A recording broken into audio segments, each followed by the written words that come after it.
So let start. माहीत आहे me let आहे सध्याच्या कंडिशनमध्ये आणि बरेच दिवस झाले व्हिडिओ नाही आला. हार थोडं फासलं होतं, गडबड होती.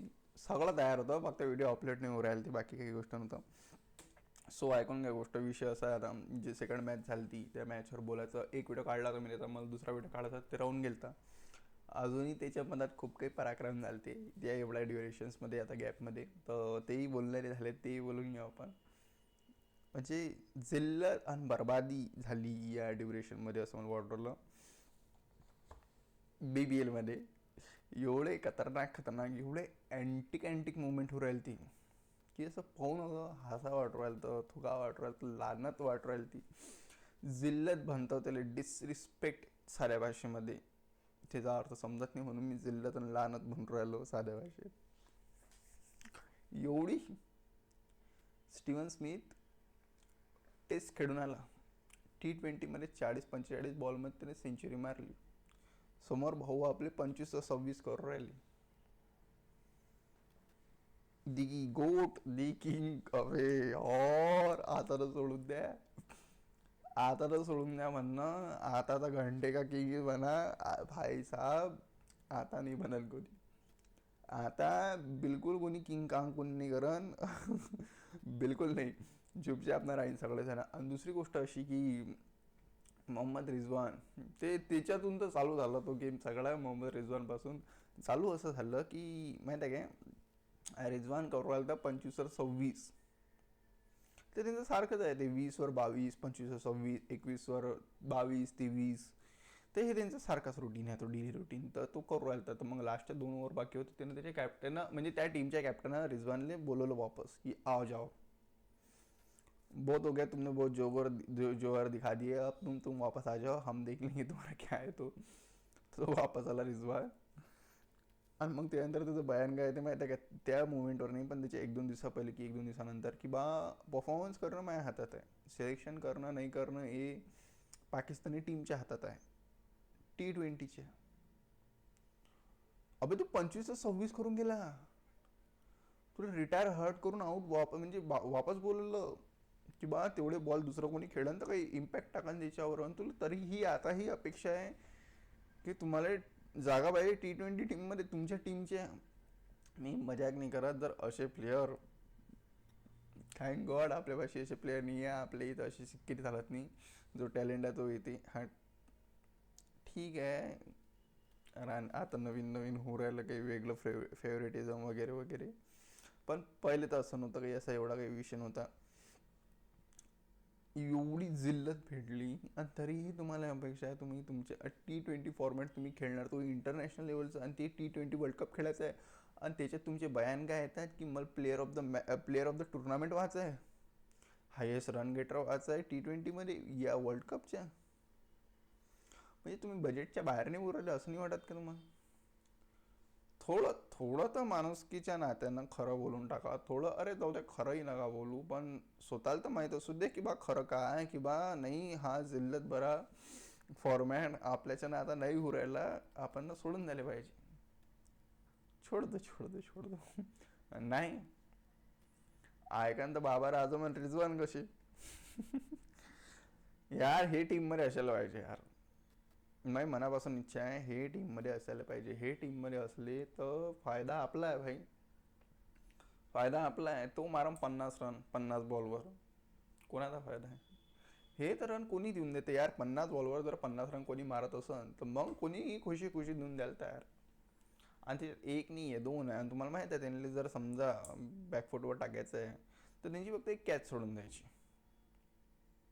त्यांना एक शॉट मारला त्याची कॅच सोडून द्यायची. मग बेटा जे ते चालू करतात टाक टाक टाक टाक, टुकटुक नाही टक चालू करतात. ते टुकटुक चालू नाही करत, टुकटुक होतं, आता टक चालू झालं. पद्धतशीर ODI किंवा टेस्ट खेळतात ते T20मध्ये. म्हणजे त्यांना वाटते की 120 बॉल अनलिमिटेड आहे, हे रिफिल होता. नाही, रिफिल नाही होते, जेवढे आहे तेवढेच राहतात. पण भाई साहब एवढी जिल्लत, एवढी गंदी जिल्लत. आणि मग नाटकी काय करू राहिली माहिती आहे का, ते हे नसते रे बाउंड्री लाईन, त्याच्यावर बॅट मारून चालले. अबे छक्का नाही लागू राहिला तुमच्याच्यानं. पूर्ण तुमचे जेवढे 7-8 मॅच खेळले 7-8 मॅचमधून 3 छक्के नशीब मारले त्याने. 3 छक्के, बाबारा दमदम 3 छक्के 8 मॅचमध्ये, 3 छक्के. अरे बा, अर्शदीप मारून घेते 2-3 मॅचमध्ये 1 छक्का. अर्शदीप मारते जर त्याची बॅटिंग आली तर. काय म्हणा आता मला तू सांग, इमानदारीने सांग काय म्हणा आता याच्यावर. अर्शदीप सिंग. आणि एक गोष्ट म्हणजे अशी, जिल्लत तर लय भेटली बाई, एवढी खतरनाक जिल्लत भेटली की त्याची लिमिट नाही. म्हणजे त्या जिल्ह्यातले माणूस थांबू नाही शकू राहिला, एवढी खतरनाक जिल्ह्यात भेटली माणसाले. आणि त्यांना समजून नाही राहिलं तरी पाकिस्तानवाले अजूनही असं ते किंग करलेंगा ऐसा वैसा हे आणि ते. आणि तिकडे लोक काय म्हणतात माहिती आहे काय, मी इंडियन प्लेयरला कधी PSL खेळून नाही देणार.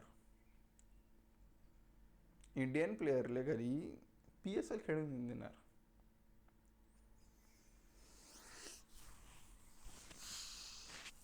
म्हणजे मी खेळूच नाही देणार, म्हणजे मी इंडियनच्या प्लेअरवर बॅन आणून देणार.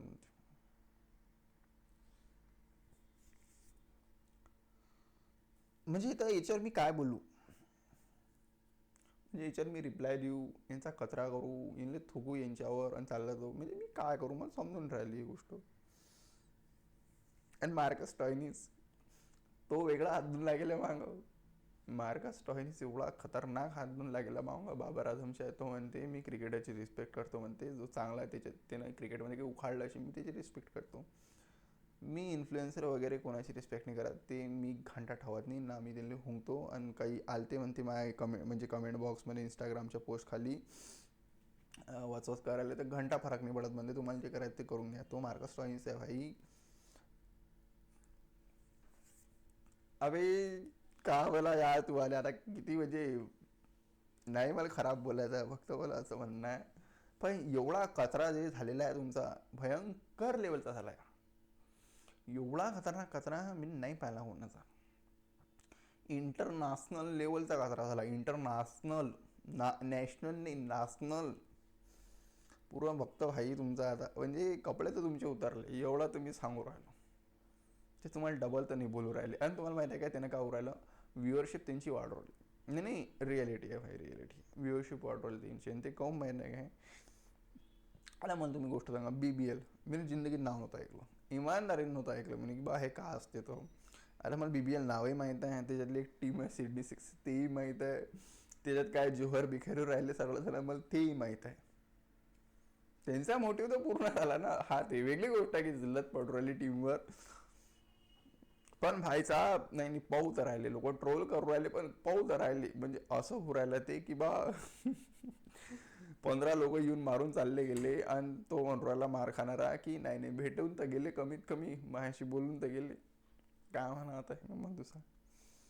आणि काही काही मीम्स असतात रे. आता याच्यात 3 बॉलर आहे ते, म्हणजे मी मीम पाहिली होती की तो काय नाव आहे, नसीम शाह, हारिस रऊफ आणि शाहीन शाह आफ्रिदी. हे जे 3 बॉलर आहे, legendary number one bowler, world class पहिली क्लास. तर हे 3 बॉलर 90s मध्ये नव्हते म्हणून सचिन तेंडुलकरच्या 100 सेंचुऱ्या झाल्या असं त्या मीमचं म्हणणं होतं. हारिस रऊफ, नसीम शाह आणि शाहीन शाह आफ्रिदी हे 3 बॉलर 90s मध्ये नव्हते म्हणून सचिन तेंडुलकरच्या 100 सेंचुऱ्या कंप्लीट झाल्या. अबे तुम्हाला लाज वाटते जराशी, खरंच जराशी जनाची ना मनाची लाज. म्हणजे मी काय काय बोलू आता मी याच्यावर, मला तुम्ही इमानदारीने गोष्ट सांगून द्या. जर सचिन तेंडुलकरच्या काळात हे असते कमीत कमी 50 सेंचुरी असते शिल्लक अजूनही. 50 तर असते. तुम्हाला एक गोष्ट सांगू का, सचिन तेंडुलकरच्या 120-130 सेंचुरी असते. पण 90s मध्ये लय वेळा आउट झाले ते Sachin Tendulkar, God of cricket. 90s मध्ये म्हणजे 20 ते 30 वेळा आउट झाले ते. त्यांचे स्कोअर बॉंगे 85 to 99 मध्ये, 85 to 100 मध्ये कित्येक वेळा आउट झाले ते, कित्येक वेळा. भाईसाहेब जर ते असते तर सोडूनच द्या मग तुम्ही गोष्टी का राहिलं. आणि एक एक सांगतो मी, BBLचा जो ऑल ओव्हर हे सीझन आहे त्यांचा, हा वाला जो 25-26चा सीझन आहे, सगळ्यात लोएस्ट स्ट्राईक रेट सांगतो मी, एकदम लोएस्ट, एकदम खालच्या लेवलचे स्ट्राईक रेट, एकदम खतम झालेले स्ट्राईक रेट. सगळ्यात कमी स्ट्राईक रेट आहे रिझवानचा, 103, 103. 103 स्ट्राईक रेट आहे रिझवानचा. T20मध्ये, टेस्ट नाही, T20. टेस्टमध्ये असताना 1 नंबर स्ट्राईक रेट आहे, तो काही विषयच नाही आहे. पण आजकाल टेस्ट एकदम खतरनाक खेळले चालले. ओडी आहे तर बापरे बाप, सरफराज खानचं नाव जर या दोघांना ऐकलं तर इथं मरूनच जायचे. 4 जणांची लिस्ट आहे, 3 पाकिस्तानी आहे तिच्यात. शहबाज खानही आहे, दी किंगही आहे, गोट एकदम खतरनाक गोट. अबे तो फिल्डिंग करायला ते काय तर माहिती आहे का, चौका चालला होता. स्टीव्हन स्मिथ या साईडने, राईट साईडने उरल. स्टीव्हन स्मिथ राईट साईडने उरायला बॉलच्या धावत, बाबर अजून लेफ्ट साईडने उरायला. जवळ बॉल बाबरचे होते तर त्याने डाय मारायला पाहिजे होती. भाऊ डाय नाही मारू राहिली, भाऊ मॉर्निंग वॉक करून चालली तिथून. आणि त्या स्मिथची रिॲक्शन आली, व्हॉट काय म्हणा होता. एवढे क्लासिक लेवलचे प्लेयर आहेत ते, तर मी स्ट्राईक रेट सांगू राहिलो तुम्ही. बाबर आझमचा स्ट्राईक रेट आहे 115चा, 115.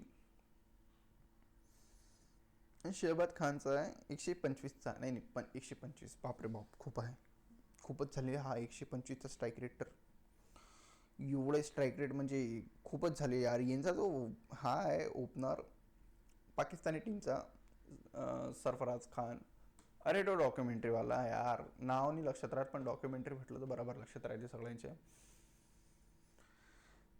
त्याचा स्ट्राईक रेट 130चा आहे, 130-135चा. आणि तो दुसरा आहे तो त्यांचा ओपनर, तो सायम आहे, त्यांचाही 130-135चा.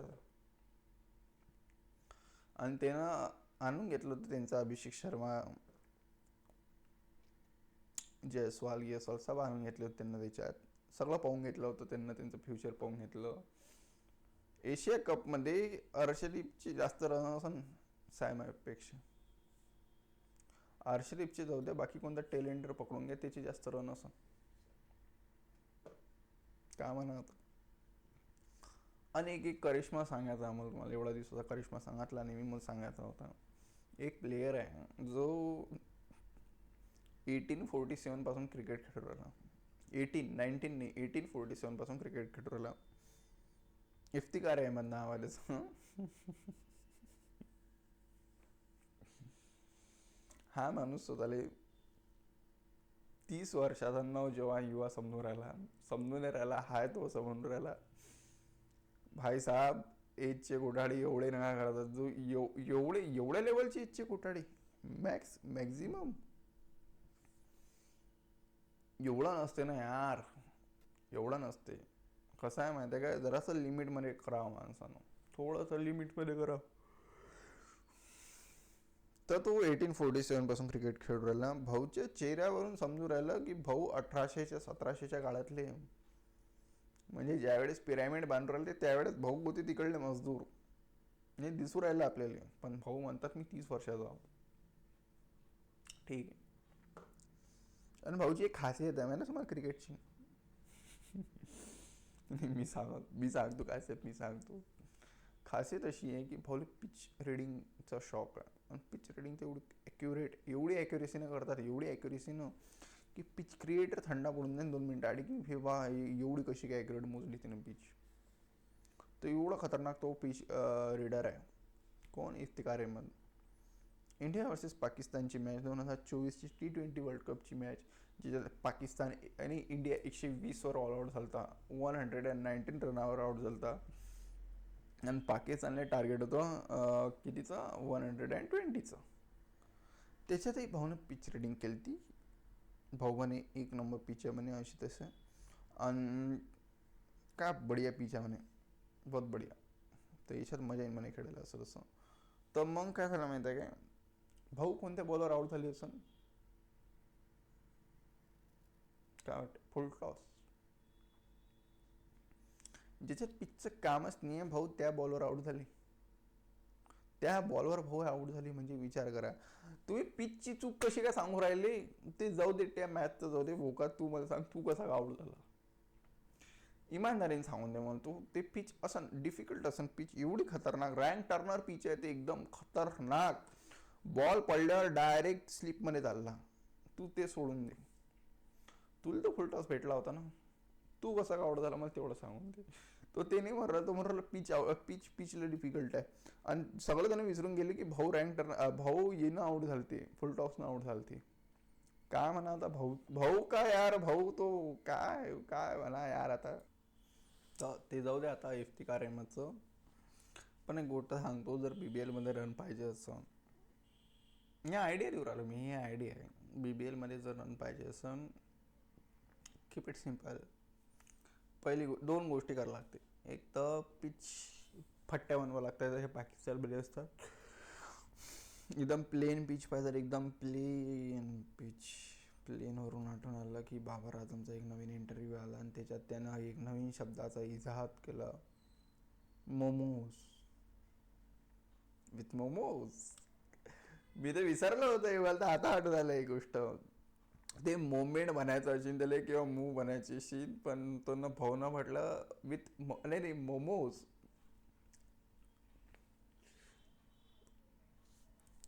हा कौल असे उभास किंवा अरे ते मला समजत नाही, नाही जमत तर नको देऊ इंटरव्ह्यू. सिम्पल. नाही इंटरव्ह्यू द्यायचं. तुम्ही आयडिया देऊ राहील तो रन बनवायची, की रन बनवायची आयडिया आता शेवटचं ऑप्शन एकदम खतम खतम एंड. शेवटचा ऑप्शन असा आहे की 3 ऑप्शन आहे सॉरी. एक तर पिच पहिले प्लेन करा, एकदम फट्ट्या बनवा पिच, एकदम मार्बल टाईप एकदम plain highway road. Second number, bowler तुम्ही बदला. बॉलर आणा तुम्ही झिम्बाब्वे, नेपाळचे नका आणू, नेपाळचे मारून टाकतील तुमची. तुम्ही झिम्बाब्वेचे बॉलर आणा, झिम्बाब्वे आयर्लंड. आणि 3 नंबर म्हणजे फक्त फिल्डिंगसाठी नाही, फक्त ग्राउंडवर एकच जण राहील, 2 जण ॲक्च्युली. एक बॅट्समन बाबर आझम, एक बॉलर जो बॉलिंग करू राहिला, बाकी सगळे ग्राउंडच्या बाहेर. फिर देखो तुम मौत का केअर. म्हणजे मग त्यावेळेस रन असे बनतील, एवढ्या हिशोबानं रन बनतील की मग ते मोजल्याने जातील. ठीक आहे, तर असं करून घ्या, मग आपल्याला कमबॅक भेटून जाईल. आणि भाऊ टीममध्ये तर येऊ राहिले. पाहू आता भाऊ टीममध्ये कसे येतात. तर पहिले होतं ते गुजबम्स, आता आला मोमोज. तर काय करायचं काय आता मग, आता करायचं काय आहे, आता एवढं सांगून द्या मला, आता करायचं काय आहे. खराब काम आहे रे बा, खराब काम आहे. हे जिल्ह्यात बरे लोक पाकिस्तानी, हे शेवटची आहे यांची BBL, याच्यानंतर नाही खेळती नाही. आणि हे जर येईल आताही जर कोणी सपोर्ट करत असेल तर मग बेटा तुम्ही त्याला चढू राहिले, अजून काही नाही करू राहिले. तुमची इच्छा, तुम्हाला चढवायचं असेल चढवा, नाही चढवायचं असेल नका चढू. सिम्पल. पण सरळ गोष्ट आहे, एक बेसिक नियमानुसार जर विचार केला, हे यांची शेवटचा सीझन आहे, याच्यानंतर नाही खेळू राहिले. तो चलो बाय बाय.